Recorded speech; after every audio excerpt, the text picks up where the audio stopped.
Désormais, on va parler éducation et il y aura beaucoup plus de femmes. Alors, je ne sais pas si c'est un hasard ou si ça s'explique. Ce n'est pas exactement le sujet sur lequel on a demandé à la première intervenante de venir plancher. Elle est philosophe. Elle a signé un plaidoyer pro-courage. Elle fait partie du collectif Roosevelt. Elle est prof à l'Université américaine de Paris. Et je crois qu'elle travaille même au Muséum d'histoire naturelle. Elle a donc toutes les casquettes et toute la légitimité pour venir nous éclairer sur le futur de l'éducation. Merci d'accueillir Cynthia Fleury.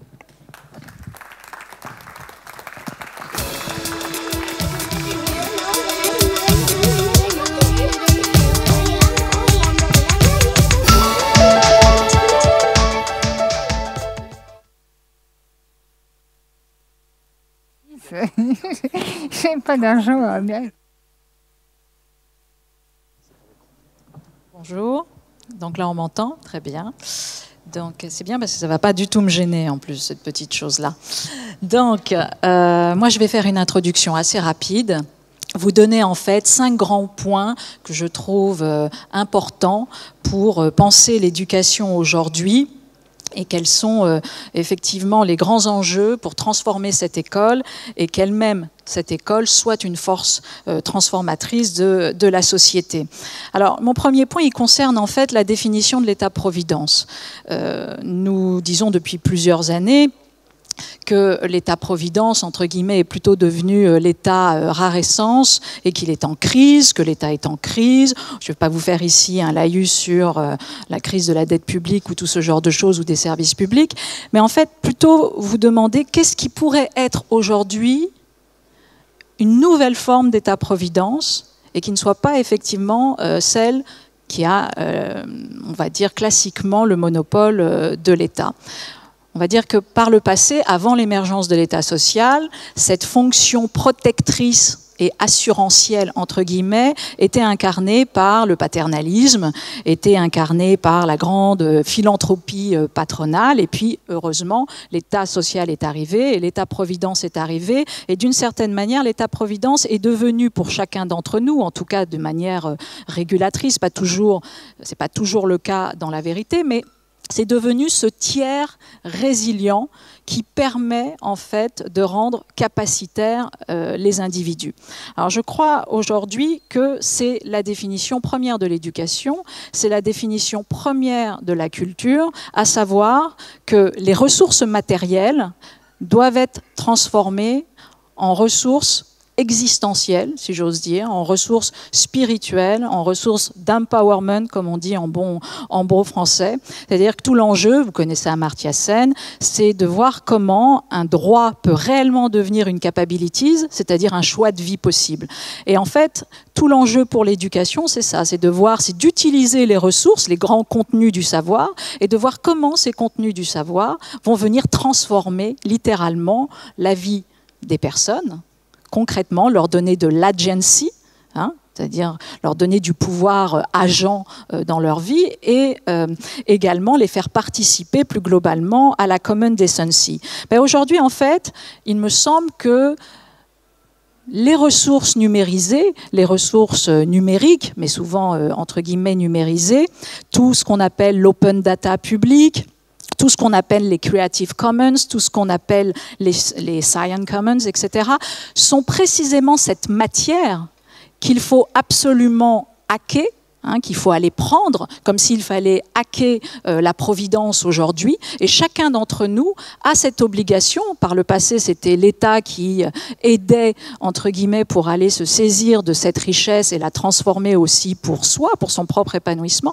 Aujourd'hui, je crois que chaque citoyen va avoir l'obligation de devenir maître de ces données numériques et de transformer, si j'ose dire, de manière effective, de manière sociale, ces données numériques. Et bien évidemment, l'école, pas seulement l'école, les universitaires, les enseignants-chercheurs, les médias, etc., les ONG, parce qu'elles travaillent énormément sur ces modes nouveaux de mobilisation et d'apprentissage, sont tout à fait importants. Donc de considérer que la providence est à hacker demain et elle ne se fera plus, si j'ose dire, de façon top-down. Le deuxième point qui me paraît important pour saisir les enjeux de l'éducation, c'est la dialectique des échelles. C'est-à-dire que plus que jamais, nous avons la nécessité d'apprendre à agir conjointement, si j'ose dire, en continuum sur plusieurs échelles. Et c'est extraordinairement difficile, d'apprendre effectivement à créer aussi un nouveau type de citoyenneté qui s'insère localement, régionalement, nationalement et, internationalement.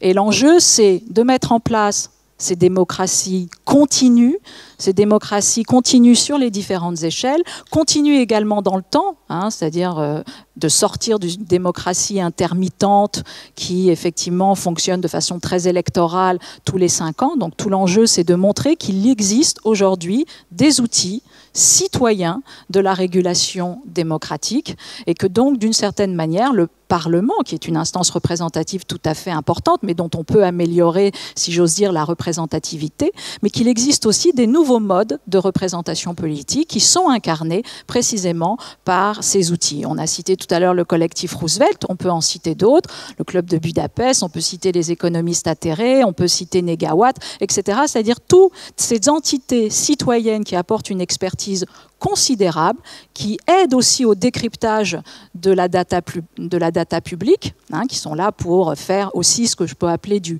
paralégislatif, puisqu'aujourd'hui, elles prennent en compte l'agenda politique et elles formulent des lois, des propositions de loi tout à fait, performantes, intelligentes. Et demain, c'est de sortir d'un monopole étatique, institutionnel de la régulation démocratique. Or, bien sûr, ça s'apprend. Ça s'apprend et ça s'apprend, je dirais, dès l'école, dans la manière dont nous enseignons nos chères têtes blondes et autres. Troisième point important qui me paraît effectivement nécessaire, c'est de pluraliser les parcours, les profils d'excellence, de sortir, entre guillemets, de ce... Et là, je parle véritablement pour la France. La France a une école très élitiste qui, hélas, fonctionne énormément aussi sur un type de système de relégation. Je ne vais pas faire ici une critique à la Bourdieu, mais hélas, elle est toujours tout à fait opérante. Et donc, pluraliser les parcours d'excellence, réellement, promouvoir le plurilinguisme, refaire le lien, se rappeler que logos, entre guillemets, en grec, ça renvoie fondamentalement à la raison, mais ça renvoie au langage, ça renvoie à la parole, et que donc, bien évidemment, le plurilinguisme est une voie directe, si j'ose dire, vers l'épistémologie.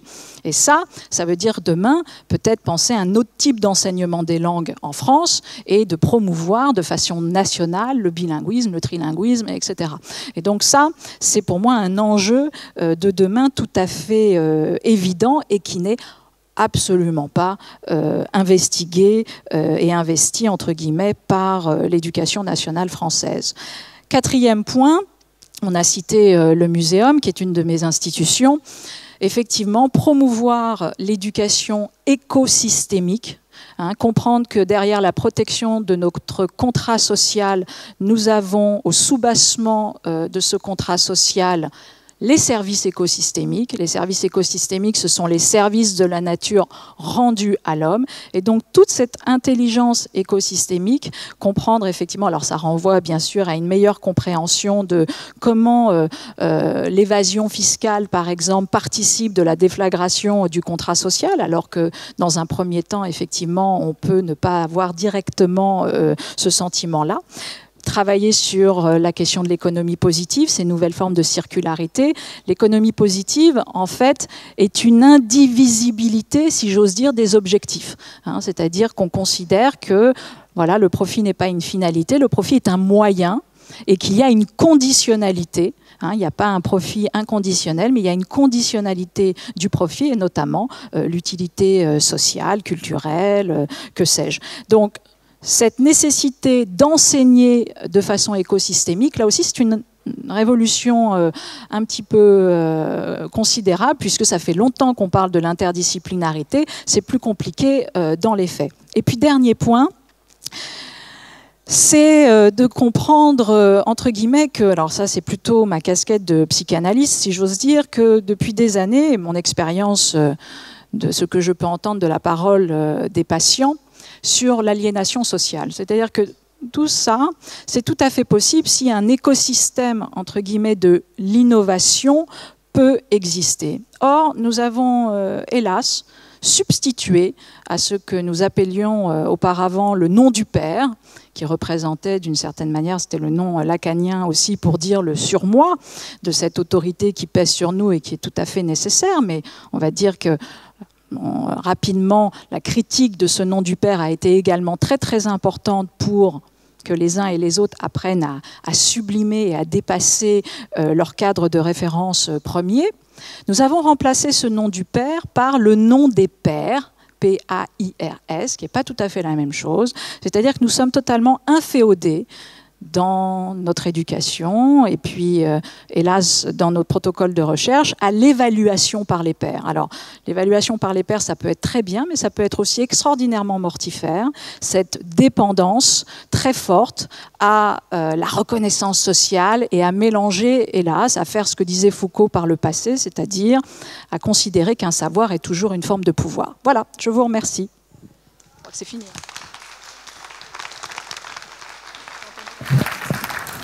C'est nous qui vous remercions, mais gardez le micro, je suis désolé pour le petit problème technique. Vous savez que le... Moi j'ai entendu la musique, hein, c'est pour ça que je me suis arrêtée. Tout va bien. Vous savez que le LH Forum, c'est un forum économique et vous étiez à la première session de réflexion sur la définition de l'économie positive et avec Daniel Cohen, vous étiez mis d'accord pour dire que les grandes dépenses du XXIe siècle seraient la santé et l'éducation et que pour l'instant on ne voyait ça uniquement comme des dépenses et jamais comme des centres de profit, surtout en France où on considère qu'on dépense déjà trop pour pas assez de résultats. Est-ce que ce que vous avez proposé, notamment le plurilinguisme, ça coûterait beaucoup plus cher? Oui, bien sûr, ça coûterait beaucoup plus cher, mais c'est encore une fois, tout dépend comment on perçoit les investissements du futur. C'est-à-dire qu'aujourd'hui, nous avons à comprendre que, ce que je disais tout à l'heure, ce qui n'a jamais été considéré en fait comme une ressource matérielle considérable, c'est-à-dire puisqu'on a hélas tendance à considérer que la richesse est essentiellement matérielle, aujourd'hui, la puissance de sublimation de nos vies, ce qui, moi, personnellement m'intéresse davantage, elle se situe bien évidemment dans les ressources impérissables qui sont les ressources de la culture. Et les langues incarnent bien sûr cela. Donc aujourd'hui on a un outil qui est particulièrement splendide, si j'ose dire, dans son ambition plurilinguistique. Et en fait, quand vous regardez le taux réellement plurilinguistique du web, il est extraordinairement ridicule. Donc, c'est une chose déjà de mettre en lumière ces différents types de contenus de savoir dans d'autres langues pour montrer à quel point à chaque fois ce sont des modèles épistémologiques différents, première chose, mais c'est aussi bien sûr une nécessité qu'il y ait une réception de l'autre côté. C'est-à-dire qu'il faut être soi-même apte à pouvoir profiter, si j'ose dire, de toute cette richesse-là. Et alors là, c'est une révolution totale, puisque ça veut dire éventuellement, et c'est très très dur pour un Français, mais j'imagine aussi pour d'autres pays, il faut penser qu'éventuellement le français ne dit pas l'intégrale de l'identité française. Et que demain, on peut on peut découvrir l'identité française précisément au travers d'une autre langue.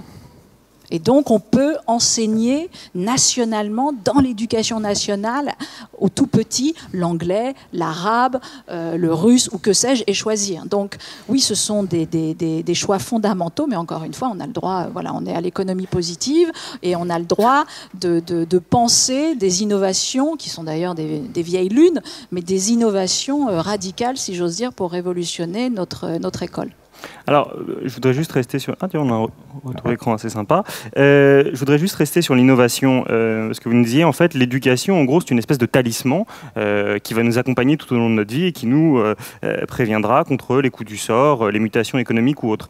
Mettons que quelqu'un ait aujourd'hui une cinquantaine d'années et qu'il a obtenu un diplôme dans l'enseignement supérieur en communication il y a une trentaine d'années. On lui expliquait que ce qui allait vraiment révolutionner le monde et que c'était un tournant qu'on ne comprenait même pas, c'était le Minitel.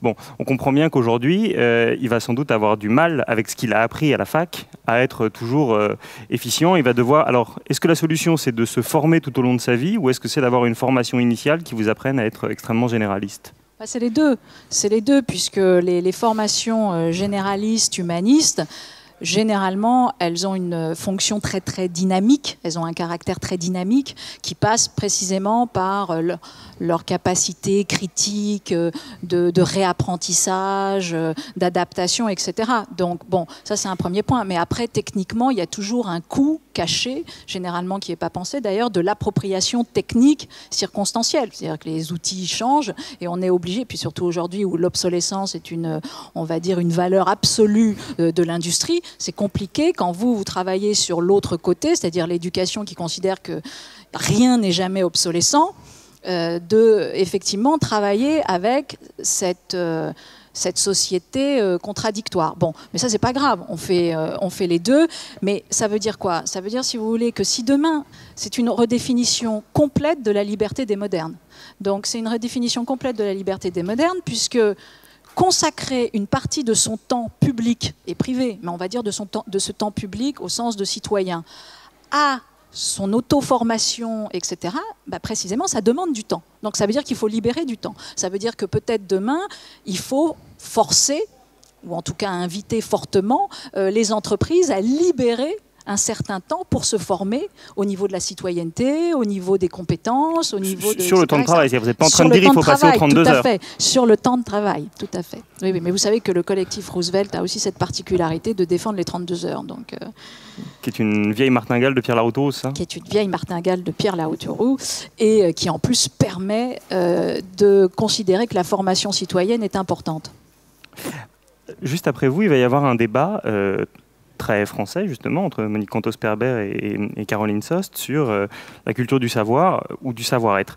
Dans votre introduction, vous revenez à la charge sur cette élite française qui est très décriée là dans la rentrée des librairies avec ces grandes écoles qui nous étouffent, cette élite un peu stupide, etc. et qui a été biberonnée justement sur les fonds baptismaux. Enfin, on n'est pas biberonné sur les fonds baptismaux, mais je me suis mélangé les pinceaux, de l'élitisme et de la culture du savoir. Est-ce que d'après vous, la France souffre de cette culture et manque d'ouverture du savoir-être qui serait schématiquement plus américaine, mettons?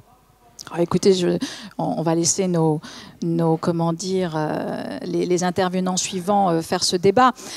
Moi, je n'ai pas une critique aussi radicale et aussi caricaturale, entre guillemets, de ce qu'on appelle les élites françaises. Je dis juste que notre école, oui, en grande partie, fonctionne pour la majeure partie d'entre nous avec des systèmes de relégation, avec des systèmes de sélection par l'échec. C'est vrai, le nier fondamentalement est aujourd'hui une stupidité. Maintenant, quand on a la chance de connaître les grandes écoles, c'est un bonheur absolu. C'est un bonheur absolu, c'est un hub, c'est une sorte d'aéroport sur le monde entier. Moi, j'enseigne, j'ai la chance d'enseigner à l'école polytechnique et à Sciences Po.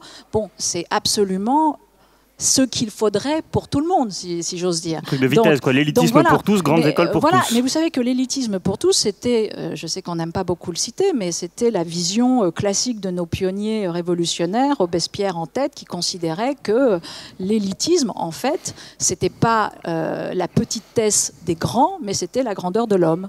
Donc, effectivement, il avait une vision fondamentalement, le nouvel élu, c'était le citoyen. En tout cas, si vous voulez, quand on aime la République et quand on aime la démocratie, c'est assez logique qu'on défende cet idéal régulateur-là. Tout va bien. Vous êtes en 2013. Ce matin, ici, on citait Danton. Cet après-midi, Robespierre. Et dans un sens laudatif, tout va très, très bien. Juste un mot peut-être pour terminer. Il a payé son audace. Hein, donc, Danton, oui. Robespierre aussi. Les deux. Juste peut-être un mot pour terminer, puisque vous êtes effectivement prof dans les grandes écoles, mais vous êtes aussi professeur à l'Université américaine de Paris. Si vous deviez importer un trait distinctif de la culture éducative américaine en France? Je vais répondre différemment, mais ça, c'est très philosophique. Non, mais pour vous dire quand même, je crois qu'il faut l'entendre. Donc, moi, j'enseigne avec, comment dire, American University, et puis de l'autre côté, Sciences Po et l'IX. C'est terrible à dire, mais tous les burn-out que j'ai connus chez mes élèves, ils n'ont été que dans un seul endroit, à savoir les écoles françaises. Je n'ai pas de burn-out chez mes élèves américains. Donc c'est terrible à dire, puisque de tomber dans ce type de généralité est absolument frustrant pour comment dire, la personne que je suis, mais force est de reconnaître que voilà, il y a une une éclaircie, je ne sais pas comment dire ça, dans la tête de mes chers étudiants américains qui est absolument extraordinaire. Donc si on pouvait tout simplement importer ce bain-là culturel d'espérance, c'est vraiment, et je crois que c'est directement lié après au schème précisément d'apprentissage, c'est-à-dire qu'il s'autorise au sens psychanalytique du terme. Alors, je ne suis pas du tout pour plaider pour ce qu'on appelle la version décomplexée de soi-même que j'aborde, mais en revanche, devenir auteur de sa vie, c'est quelque chose qu'ils comprennent à ce jour mieux que les étudiants français. Merci beaucoup, Cynthia Fleury, de nous avoir ouvert les débats.